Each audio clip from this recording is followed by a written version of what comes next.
لكل محتاج أنت لك الغنى তার কুদরতি হাত দিয়ে তিনি ধরে রেখেছেন। রাসূল সাল্লাল্লাহু আলাইহি সাল্লাম দোয়ার মধ্যে বলেছেন, দেখুন কত বড় বিজ্ঞানী রাসূল সাল্লাল্লাহু আলাইহি সাল্লাম, তিনি বলছেন যে কখন কোনো মুমিন যদি কখনো কোনো দুশ্চিন্তায় পড়ে তখন এই দোয়া করবে। দোয়ার পুরো অংশ বলছি না, প্রথম অংশটা হচ্ছে আল্লাহুম্মা ইন্নী আবদুক, আল্লাহ আমি তোমার বান্দা, ওয়াবনু আবদিক, তোমার এক বান্দার ছেলে, গোলাম, তোমার এক গোলামের ছেলে, আমি নিজে এক গোলাম, আমি আরেক গোলামের ছেলে, ওয়াবনু আমাতিক, আরেক বান্দির ছেলে আমি, নাসিয়াতি বিয়াদিক, আমার নাসিয়া, আমার ব্রেনের প্রিফ্রন্টাল কর্টেক্স, যেখান থেকে সমস্ত ডিসিশন আসবে, এটা তোমার হাতে দিয়ে দিলাম আল্লাহ।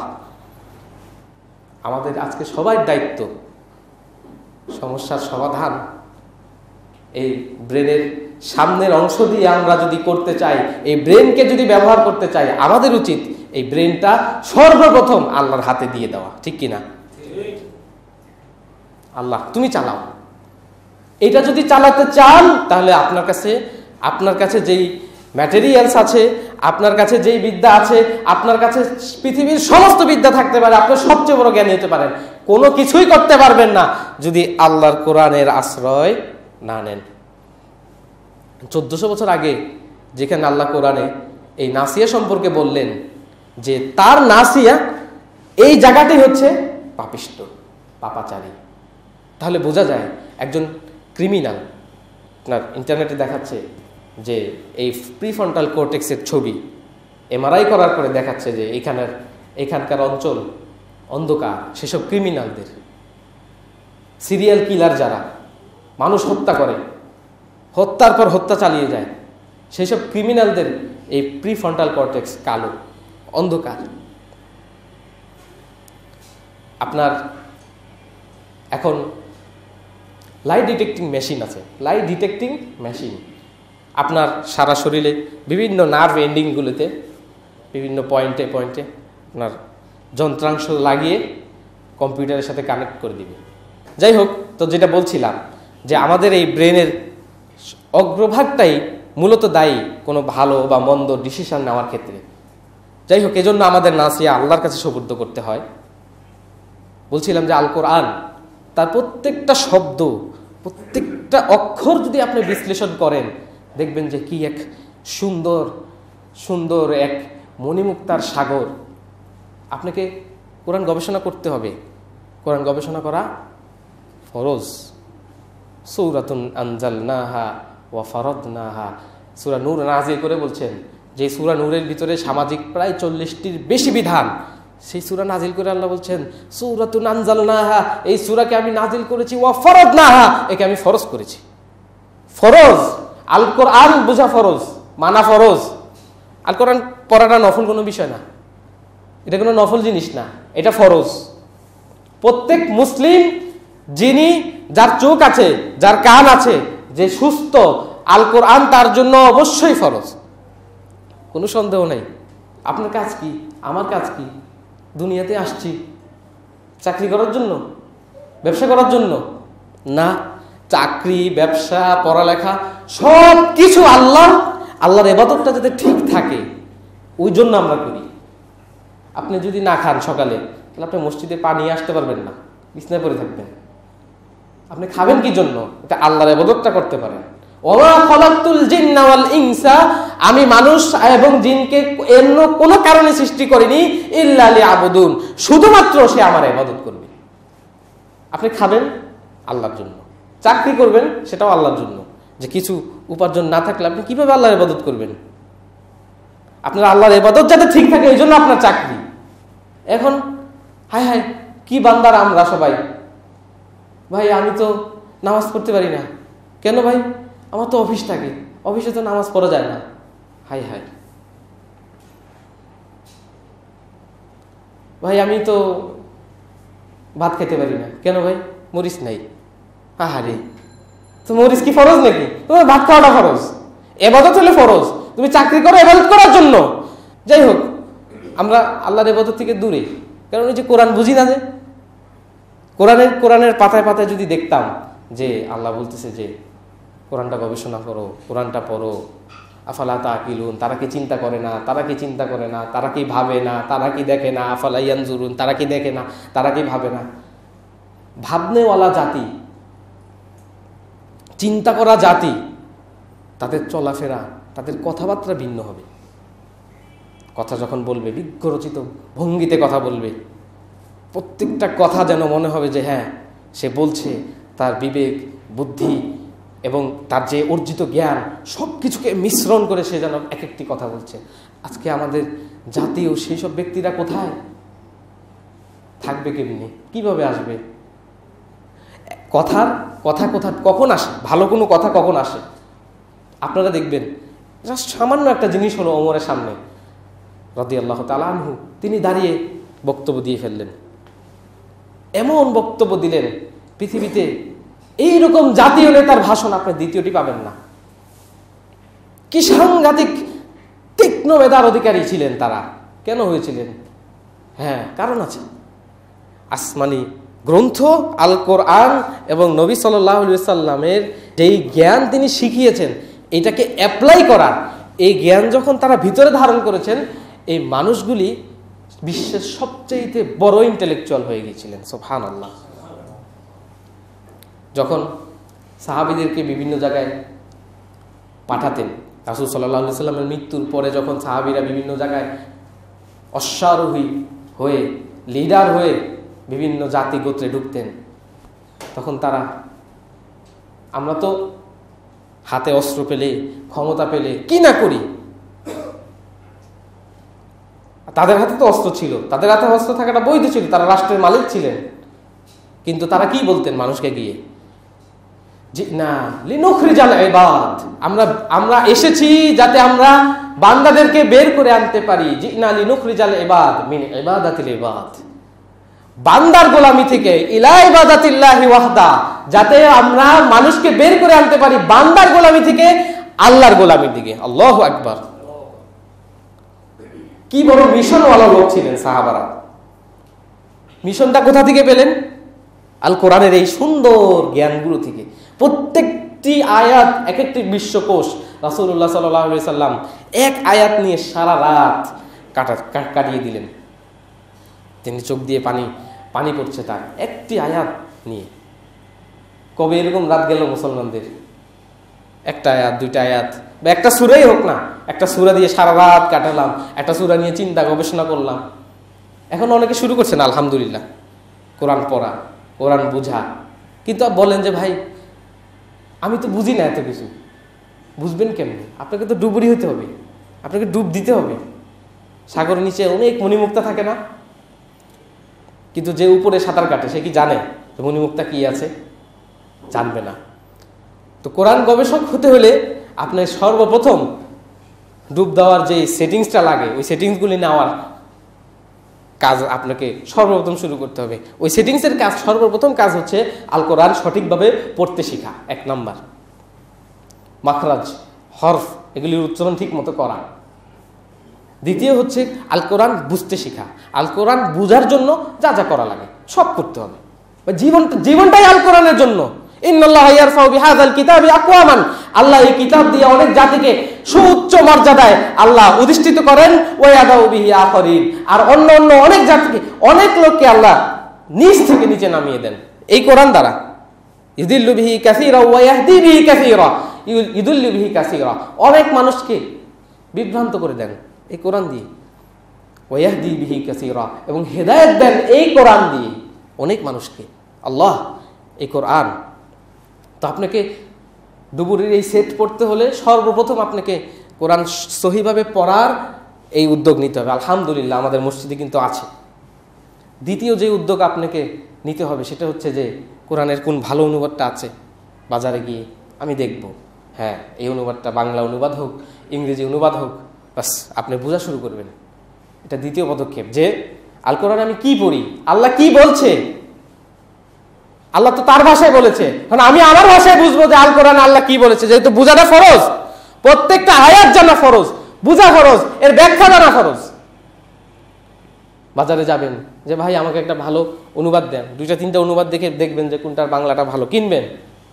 ইসলামিক ফাউন্ডেশনের অনুবাদ আছে, ওটা ভালো, যদিও বাংলাটা কঠিন। আচ্ছা, সহজ বাংলাও আরও কিনেন, যদি ইংলিশ পারেন ইংলিশ কিনেন। এরপরে আরও কিছু পদক্ষেপ নিতে হবে, যেমন শেষের যে সূরাগুলি আছে, আমরা প্রায় 10টা-12টা সূরা সবাই মুখস্থ পারি।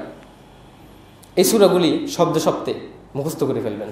আলাম তারা, তারা কি দেখে না, কাইফা ফাআলা, কি রূপ করলেন বি আসহাবিল ফিল, হাতিওয়ালাদের সাথে, এইভাবে মুখস্থ করে ফেলবেন। এই জিনিসও পাওয়া যায়, শব্দার্থে আল কোরআন। আপনারা দোকানে গিয়ে দেখবেন শব্দার্থে আল কোরআন। এটা হলো দ্বিতীয় পদক্ষেপ, যে আল্লাহ কোরআনে যে শব্দগুলি ব্যবহার করেছে আস্তে আস্তে আস্তে আস্তে এই শব্দগুলি বোঝা। এরপরে তৃতীয় পদক্ষেপ হবে, এটা খুব মজার পদক্ষেপ, সেটা হচ্ছে আল কোরআন হিফজ করা, মুখস্থ রাখা।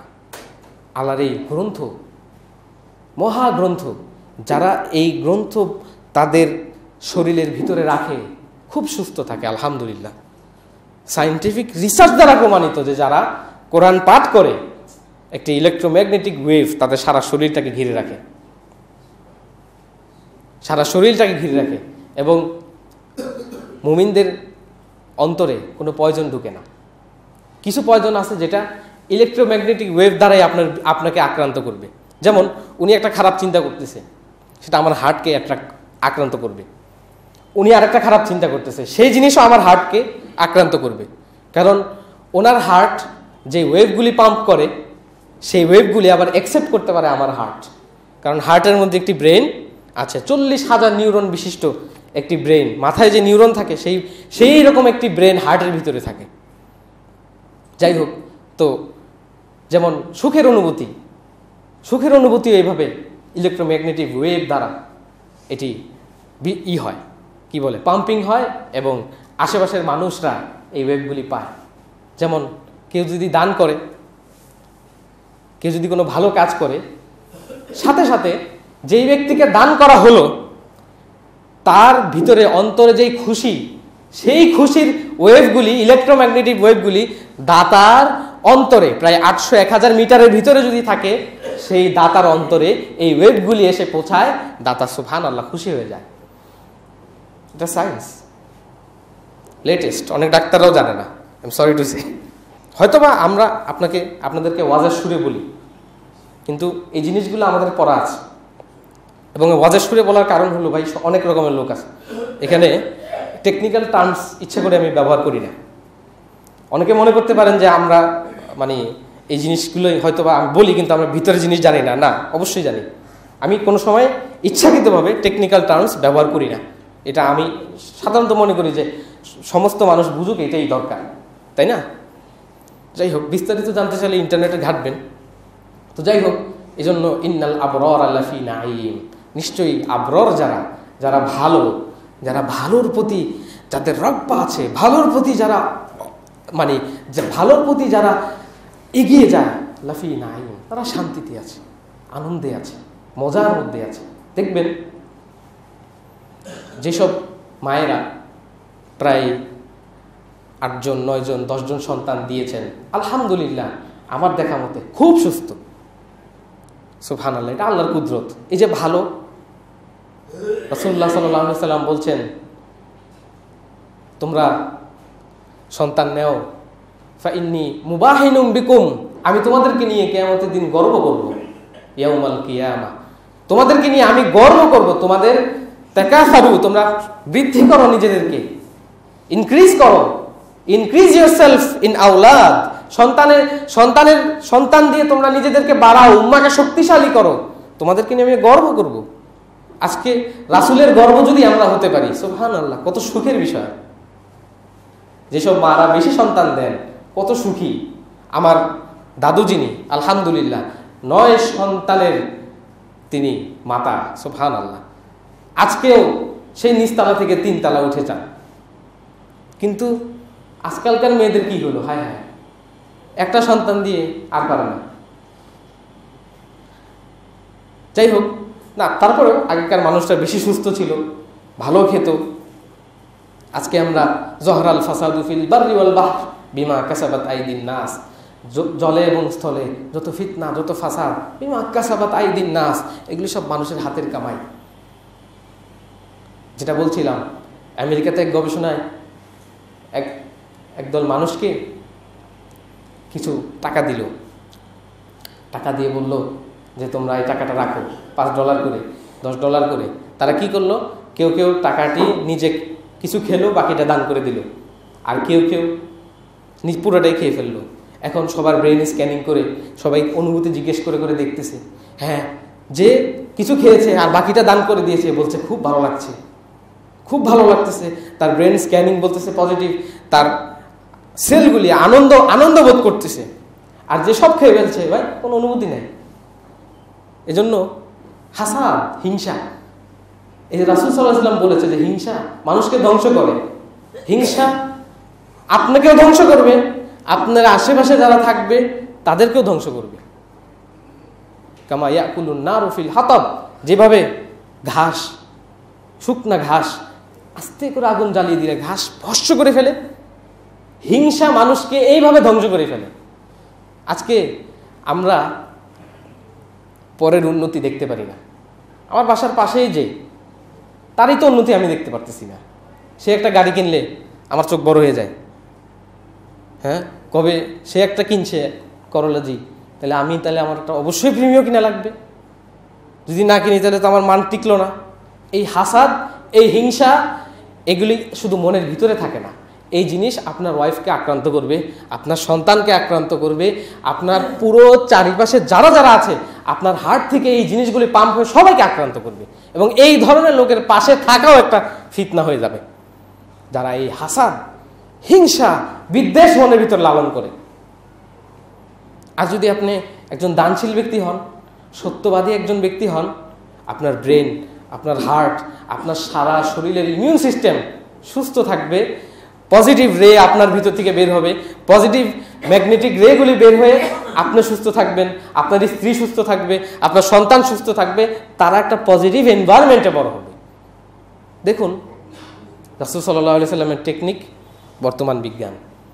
আনাস রাদিয়াল্লাহু তাআলা আনহু তিনি বলছেন, রাসূলুল্লাহ সাল্লাল্লাহু আলাইহি ওয়াসাল্লাম কোনোদিন আমাকে বলেনি যে আনাস লিমা ফাআলতা কাযা, এটা কেন করলে এইভাবে, এটা কেন করলে, এটা কেন বললে, লিমা ফাআলতা লিমা কুলতা, এটা কেন বললে, এটা কেন করলে। আবার কোনোদিনও বলেনি যে এইটা কেন করলে না। আনাস রাদিয়াল্লাহু তাআলা আনহু রাসূল সাল্লাল্লাহু আলাইহি ওয়াসাল্লামের কাছে 10টি বছর সময় তিনি কাটিয়েছেন। 10টি বছর। এর মধ্যে আনাস নিজে বলছেন রাসূল সাল্লাল্লাহু আলাইহি ওয়াসাল্লামের খাদেম ছিলেন। রাসূল সাল্লাল্লাহু আলাইহি ওয়াসাল্লামের পানি আগিয়ে দেওয়া, এটা আগিয়ে দেওয়া, ওইটা আগিয়ে দেওয়া কাজ করতেন। রাসূল সাল্লাল্লাহু আলাইহি ওয়াসাল্লামের সাথে সাথে থাকতেন।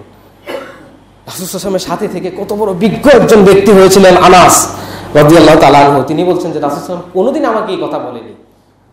আজকে যারা চাইল্ড সাইকোলজি নিয়ে, আপনারা সাইকোলজি নিয়ে যারা অল্প হলেও পড়াশোনা করেছেন, আজকে চাইল্ড সাইকোলজিস্ট যারা, তারা আপনাকে বলবে যে একটি শিশুর প্রথম জন্ম থেকে 10 বছর পর্যন্ত, 12 বছর পর্যন্ত আপনি তাকে কোনো না বলতে পারবেন না। নো, এই কথাটা নো, নোকে না বলুন, অর্থাৎ নাকে না বলুন। আপনি শিশুকে না বলতে পারবেন না, শিশুকে বলতে পারবেন না এটা কেন করলে, ধমক দিতে পারবেন না, এটা কি জন্য করলে না, এইভাবে রুক্ষ কথা, প্রিন্সিপালি মার্কা কথা আপনি শিশুকে বলতে পারবেন না। আপনার প্রিন্সিপালি আপনার ঘরে, আপনার স্কুলে থাক, আপনার বউয়ের সাথে না, শিশুর সাথে না। আপনি সচিব, ওটা সচিবালয়, বউয়ের সাথে না, শিশুর সাথেও না। আপনাকে শিশুর সাথে ব্যবহার করতে হবে সমস্ত পজিটিভ ব্যবহার।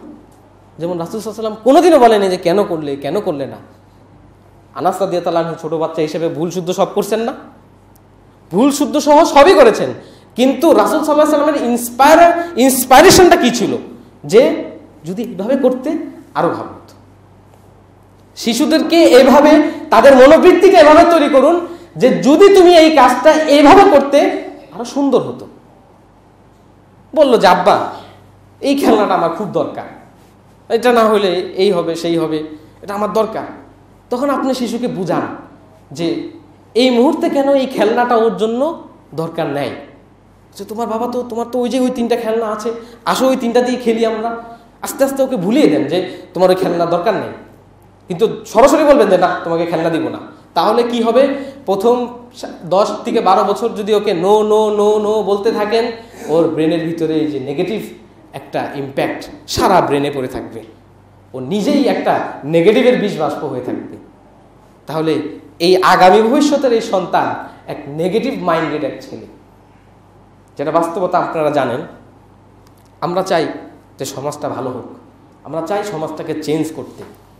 সমাজ চেঞ্জ বলতে আমরা মানে এটা আবার কোনো ভুল অর্থে নেবেন না। সমাজ চেঞ্জ বলতে আমরা চাই যে মানুষরা বেশি মসজিদে আসুক, মানুষরা বেশি জাকাত দিক, মানুষরা বেশি হজ পালন করুক, আমরা কল্যাণের দিকে আসি। এটা এইভাবে সামাজিক একটা চেঞ্জ আমরা কিন্তু সবাই চাই, যারা আমরা যুবক আছি, যারা আমরা বৃদ্ধ আছি। কিন্তু আজকালকার যুবকদের সাথে কথা বললে ওরা একটা জিনিসকে যে চেঞ্জ করা সম্ভব, একটা ট্রেন্ড যেটা চালু হয়ে গেছে, এটাকে যে চেঞ্জ করা সম্ভব, ওদের ব্রেনে এটা নাই। যখনই বলবেন একটা যুবক ছেলেকে, ও সর্বপ্রথম একটা নেগেটিভ কথা বলবে যে না, এটা সম্ভব না। তাহলে আমাদের যুবকদের ভিতরে বড় যে ইন্সপাইরেশন, যেটা বড় গোল দেখানো, এটা দেখানোর মতো যে লিডারশিপ, এটা আমাদের আলেমদের বা স্কুলের শিক্ষকদেরও নেই, রাজনীতিবিদ তো দূরেই থাক। আর আরেকটা হচ্ছে যে নেগেটিভ চিন্তার কারণে তারা অগ্রসর হয় না। অতএব আমাদের যুবকদের দিয়ে আপনারা ভালো কি পাবেন? আমার কথা কি ভুল? আপনারা আপনাদের সন্তানদেরকে, ছোটদেরকে নেগেটিভ কথা বলবেন না। একটা ভুল করছে, তখন বলবেন যে আসো, এটা এইভাবে আসো, এইভাবে করি, এইভাবে ঠিকটা করি। না হলে এই নেগেটিভ হতে হতে হতে হতে এরপরে তো একটা বয়স আসবে যখন নতুন যৌবনের সময় এখন সামনে কি আছে? পর্নোগ্রাফি আছে, অ্যান্ড্রয়েড মোবাইল, তারপরে আইফোন।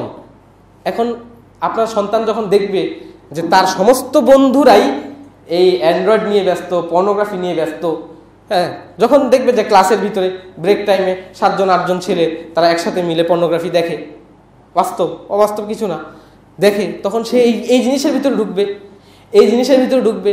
তখন ওর বাবা দেখবে ওর বাবার ভিতরে যে হাসাদ, হিংসা আরেকজনের প্রতি, পরস্পর কাতরতা আরেকজনের প্রতি, সেই জিনিসগুলি নিজের ভিতরে শিখবে। একটা টাইমে ওর ভিতরে একটা বিস্ফোরণ ঘটবে। এখন কিছু যুবক আছে যারা এই ধরনের এই বাংলাদেশের কিছু নষ্ট পরিবেশে বড় হওয়ার পরে একদিন মনে করে যে আমাদের ভালো হওয়া দরকার। ভালো হতে গিয়ে এমন কিছু লোকের হাতে পড়ে, তখন ও ভালোর সাইডে চরম মন্দটা করে বসে। কারণ হলো, প্রথম যেদিন দাড়ি রাখবে সেদিন ওর বাবা বলবে যে এক্ষুনি দাড়ি কেটে ফেল। বাস শুরু হলো বাবার সাথে দ্বন্দ্ব। ওর মা বলবে যে তোর একটা বান্দরের মতো দেখতে লাগে, শুরু হলো মার সাথে দ্বন্দ্ব। ওর ভাই ছোট বোন বলবে যে তুই একটা খ্যাত, শুরু হলো ভাই বোনের সাথে দ্বন্দ্ব। এখন এই ছেলেটা নিজের কি মনে করে? ও মনে করে আমি আমার আপন বাসার ভিতর আমি পর। ওর সবচেয়ে ভালো বন্ধু কারা? ওর সবচেয়ে ভালো বন্ধু হচ্ছে নতুন কিছু ইসলামিক ফ্রেন্ড যাদের বয়স কম। রাসূল সাল্লাল্লাহু আলাইহি ওয়াসাল্লাম বলেছে হালাকু উম্মতি বিয়াদি, হালাকু উম্মতি, আমার উম্মত ধ্বংস হবে বিয়াদি, এই যুবকদের হাতে। এই যুবক যারা তাদেরকে ওয়েল ট্রেন্ড আপ করতে হবে। আপনি যেই মুহূর্তে একটা ছেলে দাড়ি রাখা আরম্ভ করলো, যেই মুহূর্তে একটা ছেলে কিছু ইসলামিক ভাব তার ভিতরে, সালাত, তখন আপনি দেখেন যে হ্যাঁ, ওর ফ্রেন্ড সার্কেল ঠিক আছে কিনা। হ্যাঁ, যদি ঠিক থাকে না, ফ্রেন্ড সার্কেল ঠিক আছে, ও একজন কোনো ভালো আলেমের থেকে এগুলি শিখছে, কোনো বড় একজন আলেমের থেকে এগুলি শিখছে, তখন আপনি এই জিনিসগুলি যাচাই করে আপনি সেই আলেমের সাথে যোগাযোগ করে বলেন যে আমার ছেলেটা যাতে এই লাইনে আরো ভালো হতে পারে। বাধা দিবেন না। বাধা দিলে এইখানে যে জিনিসটা ঘটবে, এতদিন যে সে একটা নেগেটিভ সেন্টিমেন্টের ভিতরে বড় হয়েছে, এক মহাবিস্ফোরণের কারণে বিগ ব্যাং হয়ে যাবে। যে জিনিসটা কিন্তু আমরা যে ঘটনাগুলি আমাদের চোখের সামনে দেখেছি, এটা হয়েছে। তো যাই হোক, আমাদের ছেলেরা, আমাদের সন্তানরা যাতে নিজেদেরকে কোনো কিছুতে ঘরের ভিতরে আউটসাইডার না মনে করে। আরেকটা হচ্ছে, আমরা এটাকে বলি জেনারেশন গ্যাপ। এটা not at all generation gap. Generation gap বলতে আমার বাবার বয়স এত, আমার বয়স এত, আমার বাবার সাথে আমার সাথে বড় এক ডিফারেন্স। আমার বাবা ফেসবুকের কিছু বুঝে না, আমি ফেসবুকের বিশাল এক পণ্ডিত, অতএব মানে আব্বার সাথে কথা বলার মতো কোনো স্কোপই আমার নেই। কারণ আমার আব্বা বলবে যে আজকে কি বলে অমুক জায়গায় কি রাজনীতি কি হইলো না হইলো, আমার বাপ চাচারা এই আলোচনা করে, আর আমি আমার ফ্রেন্ডের সাথে আলোচনা করি হলো ফেসবুক, তাহলে কোনোদিন আমার বাপ চাচার সাথে মিলবে না।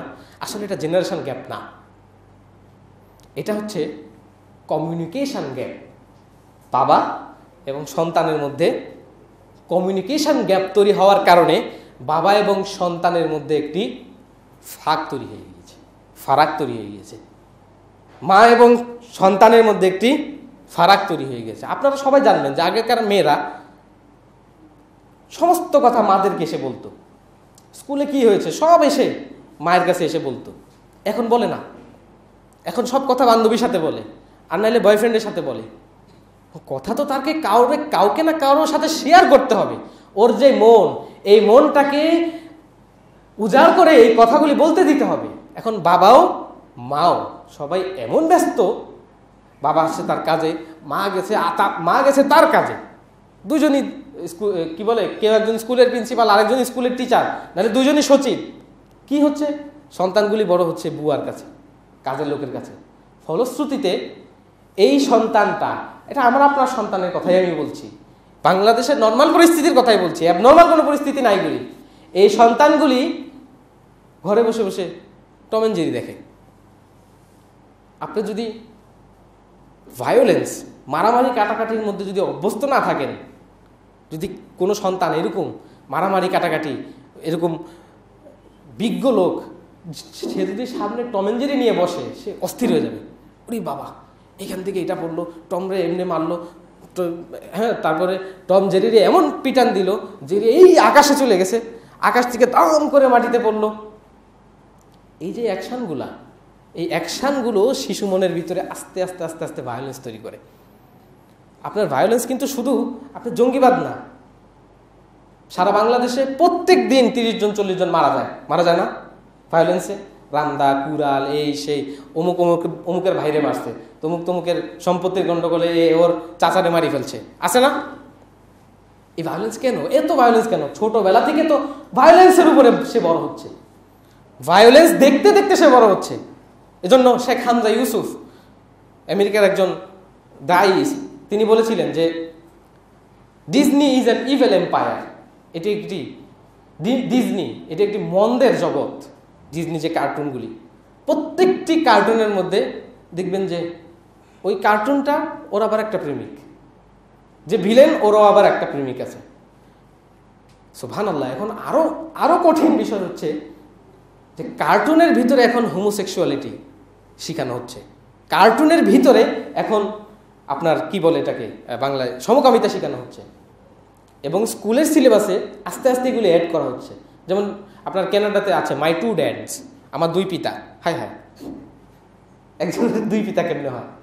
মাই two dads, I am happy with my dad, my two dads gives me কি বলে আইসক্রিম, এগুলি শিখাচ্ছে বাচ্চাদেরকে। কি বলে Jack and Jill went up to the hill. হ্যাঁ, তো Jack and Jill went up to the hill, তারপরে এই ধরনের পোয়েম যার মধ্যে কিছু অশ্লীলতা বা যাই আছে, কিন্তু প্রায় 8 ঘন্টা 9 ঘন্টা সে যদি স্কুলে থাকে, এর মধ্যে পড়াশোনা যদি হয় 4 ঘন্টা 5 ঘন্টা, অ্যান্ড ইন অ্যাভারেজ একজন শিশু টেলিভিশনের সামনে থাকে 10 থেকে 12 ঘন্টা, শুক্র শনি আরও বেশি। তাহলে এই টেলিভিশন থেকে সে কি শিখছে? একজন সুন্দর মডেল হোক সালমান খান বা শাহরুখ খান, সে বলছে যে drink Pepsi, Pepsi Pepsi, KFC fingers licking good, KFC fingers licking good, by this and by that. আচ্ছা, by this and by that, এটা কিনো, এটা কিনো, এটা কিনো, এটা কিনো। তোমার এমন কিছু জিনিস যেটা মানুষের কোনো দরকারই নাই, এই জিনিসকে আপনার সামনে একটা নিড হিসাবে, প্রয়োজন হিসাবে আপনার কাছে বলবে, এরপর আপনাকে ওই জিনিসটা কিনাবে। তখন এই সন্তানের ভিতরে কোন মানসিকতা জাগে যে আমার অনেক কিছু লাগবে। তখন বাবাকে বলে, আব্বা আমার একটা স্যামসাং ট্যাবলেট লাগবে, আব্বা আমার একটা আইফোন লাগবে। কত বাবা? এটার দাম তো 60,000 টাকা। হায় বাবার মাথায় হাত। বাবা তো এই শিক্ষা দেয় নাই, শিক্ষা পাইছে কোথায়? সেকেন্ড টিচারের কাছে। কারণ বাবাও টিচার না, মাও টিচার না, শিক্ষা কোত্থেকে পেল? টেলিভিশন এখন বড় শিক্ষক। এই মহাশিক্ষকের থেকে কি শিখলো আমাদের সন্তানেরা? ভায়োলেন্স, সেক্স, এগুলি অশ্লীলতা। কার্টুন হচ্ছে ফার্স্ট স্টেপ, প্রথম প্রোগ্রাম। তখন আপনাকে বলবেন যে বাচ্চাদেরকে কি কার্টুন দেখাবো না? হ্যাঁ, দেখাবেন না। ভায়োলেন্স শিখবেই, মারামারি শিখবেই। এবং আজকের মনোবিজ্ঞানীরা এই টেলিভিশনের সিনেমার ভায়োলেন্সগুলোকে ওয়ার্ল্ড টেরোরিজম, যারা মানুষ অন্যায়ভাবে হত্যা করে সেগুলো, এই ভায়োলেন্সকে, টেলিভিশনের এই ভায়োলেন্সকে, গেমসের এই ভায়োলেন্সগুলোকে তারা দায়ী করছে। বলছে যে অনেকগুলি কারণের মধ্যে এগুলি মুখ্য কারণ। যেমন ভিডিও গেমস, যেমন আমরা জানি, আমরা ছোটবেলায় আমিও খেলছি ভার্চুয়াল কপ 2। পুরো গেমটা হলো গোলাগুলি করো, কত মানুষ মারা যায়। তারপরে জিটিএ ভাইস সিটি সবাই জানেন। জিটিএ ভাইস সিটির মধ্যে কি, জিটিএ ভাইস সিটি তৈরি করছে একদল গ্রুপ অফ গ্যাং। তাদের কাজ, তারা একটা মাফিয়া গ্রুপ, সন্ত্রাসী গ্রুপ, তারা এই গেম তৈরি করছে। এবং তাদের ইন্টেনশনই যে এই সন্তান, আমাদের এই যারা বাচ্চারা, তারা এই মাইন্ডের হোক।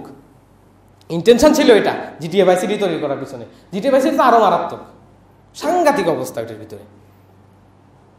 এগুলি শিখলে আজকে হোক কালকে হোক, ইসলামের নামে হোক ইসলামের বাইরে হোক, সন্তানগুলি কোনো না কোনোভাবে ভায়োলেন্স শিখবেই।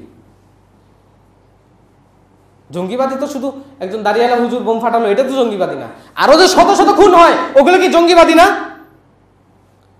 বাংলাদেশে যে হাজার হাজার খুন হয় দাও, রামদা, কুড়াল এগুলি দিয়ে, ওগুলো কি জঙ্গিবাদী না? ঠিক কিনা? তাহলে শুধু দাঁড়িয়ালা হুজুর কিছু করলো সেটা যদি জঙ্গিবাদী হয়, ওইটাও জঙ্গিবাদী, ওইটাও সন্ত্রাস।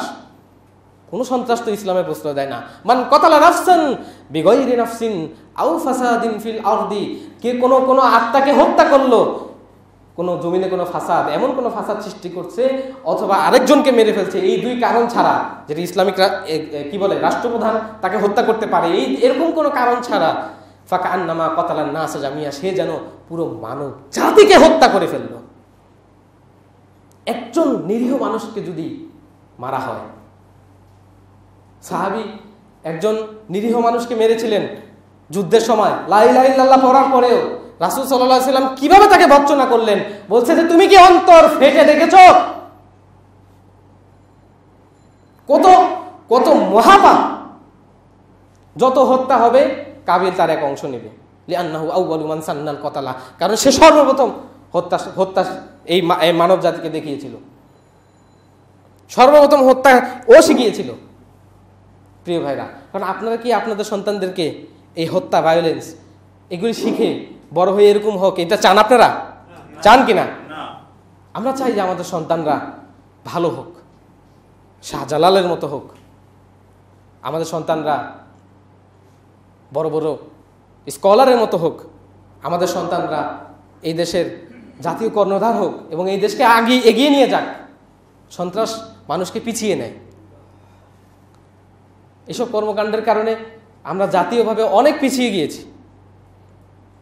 আমাদেরকে অগ্রসর হতে হলে যে জিনিস লাগবে সেটা হচ্ছে রহমত করা। সন্তানদের প্রতি রহমত করুন, রাগ হবেন না। নতুন একটা জিনিস শিখছে, বাসায় এসে বললো, একটু বুঝেন যে কি শিখলো। এখন তো অনেক নতুন নতুন জিনিস শিখে বাবা মারা কনজারভেটিভ বলে যে চুপ, এগুলি বলবি না। না, শুনবেন আগে, শোনার পরে আস্তে করে বুঝাবেন যে না বাবা, এই জিনিসটা খারাপ। তোমার যেই ফ্রেন্ড বা যেই টিচারই এই জিনিসটা তোমাকে শিখে থাক, এই জিনিসটা খারাপ, এটা হলো ভালো। এবং আরেকটা হচ্ছে পরিবেশ তৈরি করুন। বাসার মধ্যে যদি আপনার আর আপনার স্ত্রীর মানে সাথে যদি একটা ভাঙচুরের রিলেশন থাকে, দাউকুরালের রিলেশন থাকে, সন্তান কিন্তু মানবতা শিখবে না। সে শিখবে যে আমার আব্বা তো আমার আম্মারে মারে, আর আমার আম্মা তো সারাদিন খালি চিল্লাপিল্লি করে, তাহলে আমি কি শিখবো? সন্তানরাও চিল্লাচিল্লি শিখবে। এটা তো স্পঞ্জ, যা দিবেন তাই নেবে সন্তান। আমরা চাই আমাদের সন্তানরা কেউই ভায়োলেন্স না শিখুক। আমরা চাই আমাদের সন্তানরা কেউই খারাপ মন্দ পথে না যাক।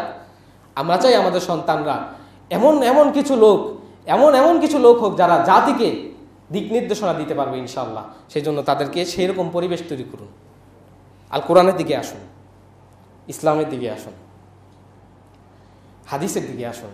এগুলি পড়লে, এগুলি বুঝলে, এগুলি জানলে ইনশাল্লাহ বাংলাদেশে না সারা বিশ্বে কোনো টেরোরিজম, কোনো ধরনের হত্যা, কোনো ধরনের মারামারি, কোনো ধরনের কাটাকাটি কিছু থাকবে না।